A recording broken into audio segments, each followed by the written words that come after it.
guys.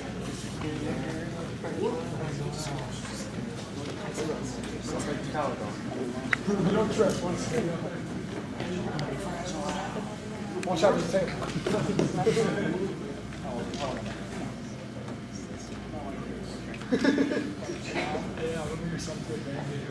Okay, Alec Neuendorfer. First of all, a lot of these athletes I have known for a long time. And I just talked to Alec right here, and it's exactly what I would have said. But I've known Alec since he was in 4th grade. And I've known the Neuendorfer family probably longer than that, from Taylor and so forth. So I've known their family for a long time. I've known Alec for a long time. And to finally see him as a senior brings a little tear to my eye, because of knowing how far he's come as a young man and where he's at right now. I could easily talk about football and what he's accomplished and what he's done and how much growth he's had, but I'm going to first just talk about him as a person.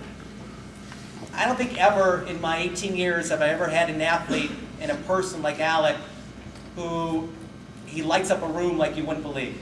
And what I mean by that, these guys are giggling and laughing, but I've never heard a negative thing said about Alec Neuendorfer. Never. That goes for the ladies too. They all talk highly of you, Alec. And as coaches, we love working with athletes, again, who what they will do is they will simply say, "Coach, whatever you want, I will do it." And Alec was that type of athlete. Alec is that type of person. After the track season and during the track season, Alec came up to me and said, "Coach, do you mind if I get a personal trainer?" He wanted to improve. This was Alec's schedule last spring. This is what he did. Wake up at 5:30 in the morning, come to morning lifting, go to school, go to track practice, come home from track practice around 5 o'clock, do his homework, and then go see a trainer for how long? About 2 hours. And get trained to try to get stronger and faster for football. He didn't have a minute to breathe. Still getting over a 3.5 grade point average. Still working hard in the classroom and dedicating himself for his senior year in football. Now, talking about his senior year in football, from the get-go, it seemed like he was always hampered. It started in two-a-days. He played a couple games, got banged up, played some more games, got banged up.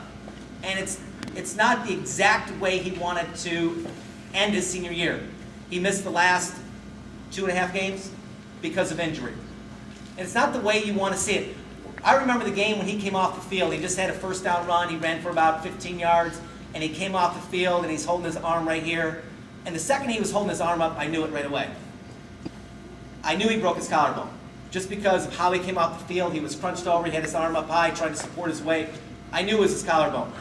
And it just killed me inside, because I reflect back to those 5 a.m. workouts where we were there watching him, and watching him in school, then being with him at track practice, and then knowing that he's going an extra 2 hours with his trainer. And knowing that after all that hard work, that he wasn't able to finish this season on the field. One thing I never told Alec is, again, this goes with the football season, is after that Avon Lake game, their one coach came up to me and said, "Coach, that number 2 was the best defensive back we played against all year." And we felt like that as coaches. He was one of our best players. He was definitely one of the best character guys on our team. I know he was loved by a lot of people. A great person, and I look forward to working with him in track, and hopefully, again, we'll finish the senior year the way we're supposed to in track. Alec Neuendorfer.